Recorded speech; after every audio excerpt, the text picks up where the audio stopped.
Not too long ago, Honkai Star Rail put on an absolute masterclass at delivering an anime mobile gaming anniversary. Like, the Star Rail 3.2 update was so good that nobody could coherently criticize it, and instead detractors directed their hate towards a gay white woman. So many of us Rovers were excited for the Wuthering Waves anniversary, as if Hoyoverse stepped it up this much, then kurogames would likely be similar, or maybe even better. But as the stream was counting down and I was in great anticipation, I noticed a particular Hoyo shill in the chat repeating a mantra multiple times, seemingly casting a sort of spell. Gooner waves be gone for good of the world. Gooner waves be gone for good of the world. Gooner waves be gone for good of the world. Gooner waves be gone for good of the world. This powerful shaman's magic unfortunately worked, as the Wuthering Waves anniversary ended up being highly unimpressive, unexcusable, uninspiring, unethical, and honestly I see this as the beginning of the end for this video game. First, let's be clear on this. The upcoming Rover, Zani, should be free, and the fact that she is not free is absolutely unacceptable. The reason Zani must be given out for free is for the following two facts.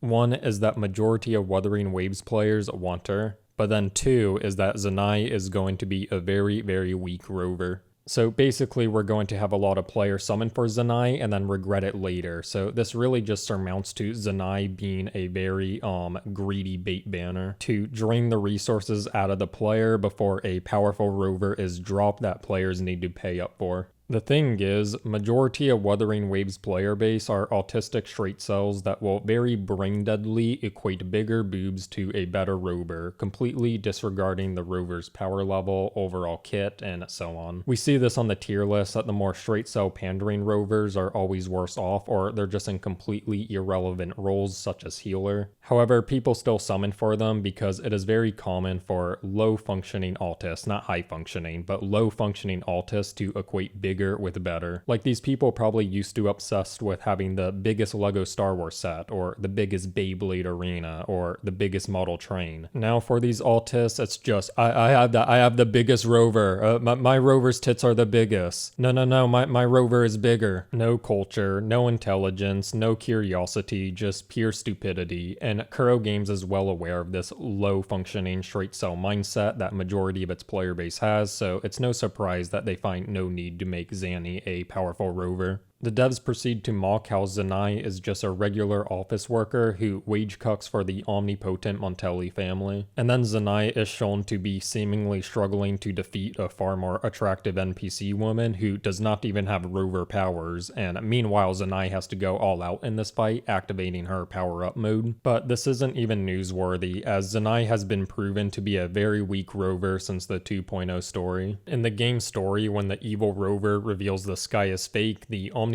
Carlotta, Brandon, and Roshia fight to protect the city. Like, here they are fighting, Brandon shooting some fools, but then Zani starts running away here from the battle. And then later, when the evil whale summons the Wuthering Waves, Phoebe and Zani block the attack. But if you zoom in, it's obvious that Phoebe is putting in a lot more effort than Zani in blocking the Wuthering Waves. So you may think, oh, that's because Zani is way more powerful, but if we rewind, oh my gosh, she's so powerful. This is actually a cool shot. She's so powerful. But if we rewind to when the spell is cast here, and then make sure to play in slow-mo,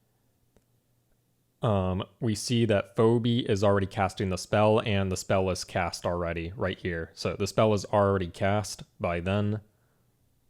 And then Zani is just pretending like she's doing stuff here.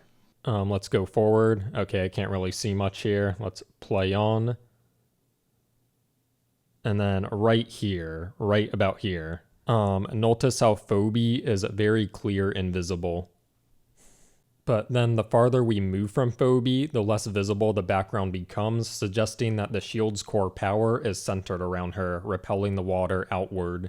It's kind of like how water is blown away from the center of your windshield during a car wash's drying phase. Basically, this indicates that Phoebe is the source of the shield's power. Now, the thing is, we can barely even see Zani in this shot. She is actually right here, just getting hard carried by Phoebe in a major way, and I want to say Zani is doing 0% of the work, but would still give it 97% Phoebe, 3% Zani based off what I'm seeing. Then there's an upcoming Bard Rover I can't be bothered to look up the name for right now, but the thing is, the community wants both of the Rovers to be given for free. However, the devs apparently do not want to give either Rover for free. So clearly we need to compromise, and one of these Rovers needs to be given for free. And in my opinion, Zani should be the free Rover given to all players for the reasons I've already stated. Now, as for the rest of the anniversary, none of the backgrounds or general aesthetics really impressed me at all. The music was alright, but ruined by the fact that it was so blatantly obvious the musicians were fake playing their instruments. Okay, I probably should show evidence for that claim, so just listen to the drum beat here, you all.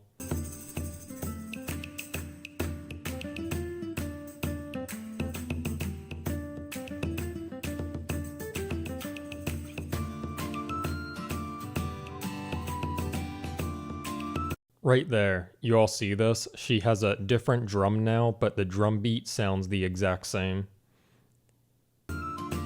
So this really just shows that this whole thing is a lie. And like, what else is Kurogames willing to lie about? Then Kurogames revealed the best thing of the livestream, finally taking notes from Dalway, and revealed the Rover Convene banners. Basically, 10 previous limited 5-star Rovers will be reran, which is really nice for players wanting to spend money to obtain powerful Rovers onto their account. However, the thing is, Kurogames only copied Homoverse 50% of the way here. They did not pair this amazing feature with the necessary spending event, and I just don't understand this. Like, rerunning limited banners is already a spending event in a way, so why not actually make a spending event like Homoverse did? Honestly, I just feel like Kurogames once again dropped the ball in a major way here. Fortunately, lootbar.gg can pick up the slack here. Lootbar.gg is a service that will save you so much money on purchasing in-game Lunites. This is why Salon never mentions it a single time. Lootbar.gg scares the heck out of him, and if you use my link in this video's description, you basically force Salon to pay you money to play a stupid game. Then they showed off some summer skins that don't even release this patch, and finally a collab announcement with Cyberpunk. Extremely overrated anime, by the way. Far better anime in that genre are Ghost in the Shell or Psycho Pass. Honestly, this collab means nothing unless the omnipotent Rebecca is added into this video game. Anyways, I personally will be purchasing Brandon. Let me know in the comments which Rover you will be giving Salon your money for.